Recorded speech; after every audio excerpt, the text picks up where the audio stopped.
This week the weather's been beautiful. We went from having snow all over the yard to the trails in my backyard actually getting dried out enough to ride my bike on. I was super excited, but then my chain broke.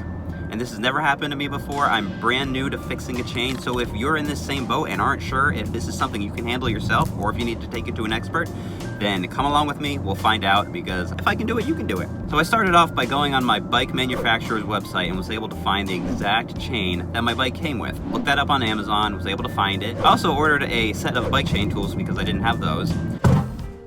And today they came in the mail, so let's see if this is something we can figure out.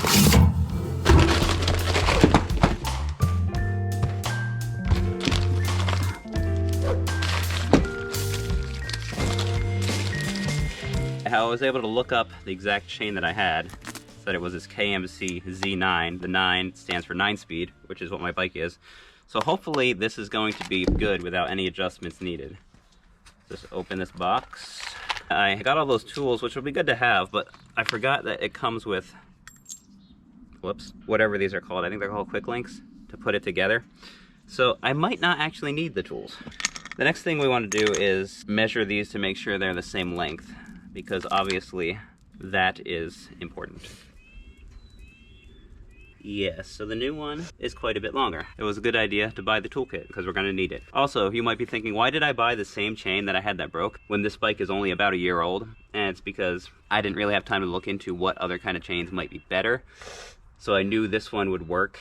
And then also, from what I read, it seemed like if you do a moderate amount of riding, it's probably good to change your chain every year or so anyway, because it'll keep some other parts like your gears and stuff from wearing out as fast.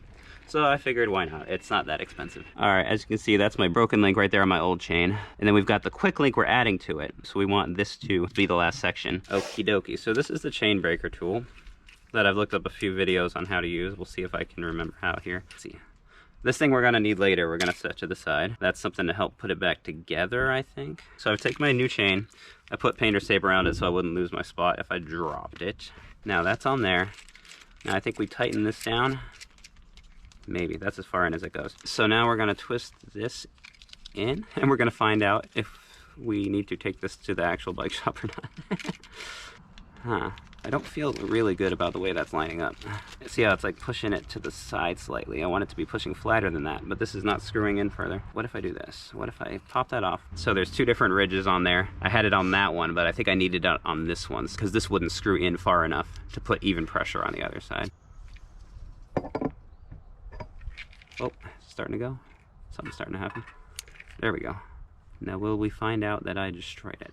I'm gonna have to keep like, because I don't want to go too far. No, we're good. Wait, hold on. Let me think this through. So the quick links have the post. Okay, so we don't need the inner little pole that's holding this together. So if that pops all the way out, we're okay. That's what I didn't want to pop that all the way out if it was going to cause me a headache later. So we can just crank that down. I think it just went through. So now we'll back that off. Pop that off. So that was painless. What does that mean? It means that it wasn't too bad. It didn't cause me heartache. So then I've looked up that it doesn't matter. There's no like forward or backward when it comes to this chain. I don't know if some other chains might be, but there's no right or wrong way. I believe I saw that you had to shift it into the lowest gear. I don't know if that applies or not, but I did it just in case. Never really think about exactly what way a chain weaves until you come to this situation. And then around that, through the derailleur. Come on. Whoa. This little metal thing I said before, this is something that we're going to hook a few links back. And now we're kind of at an impasse because we need to lift the tire in order to make that spin. Okay. Hook that over this little chain guard thing I have here. Maybe. There we go. And then same thing, hook this on, but like a few links back. So the purpose of that is to just let these end pieces dangle so you can work on them without it constantly wanting to pop off. So now we got our quick link thing, which is just to like half a length. Hi.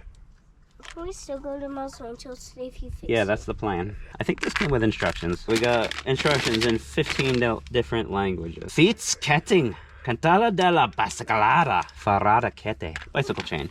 I recognize that one. Closing. Fit chain. Bring the ends together. Insert both halves of the missing link into the chain end. Press both halves of the missing chain together and lock in place using the missing link closing tool. Did this come? What the? Whoa. So it recommends using a missing link closing tool, which it didn't come with, but luckily that's something that came with what I ordered. The hardest part of filming some of this stuff sometimes is being able to put the camera where it can see, but then it's kind of blocking your ideal spot for you to see. All right, now that's sitting through. Now see how it's like bigger opening there, and then it'll pull apart and lock in. So we want to get the nubs sticking out through the bigger part.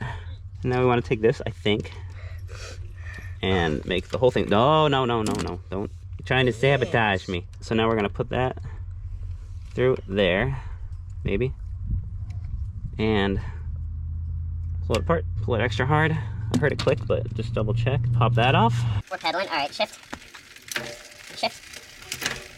Shift.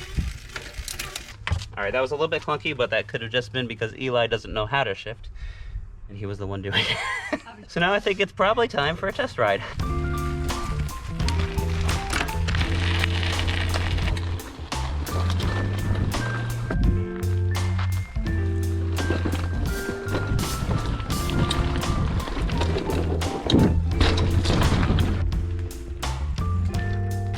So my shifting's a little bit clunky, but it was before. I need to fine tune that in. That's probably something that put extra stress on my chain to begin with and caused it to break. Answer the question, yes. Somebody who has no idea what they're doing can fix a chain. You will need some of those tools, which I thought you might be able to get away with not needing them, but turns out you need them. But now that we've got that sorted, click on this video right here to find out more about how we turned an ordinary backyard hill into some awesome bike trails that me and the kids have hours of fun on.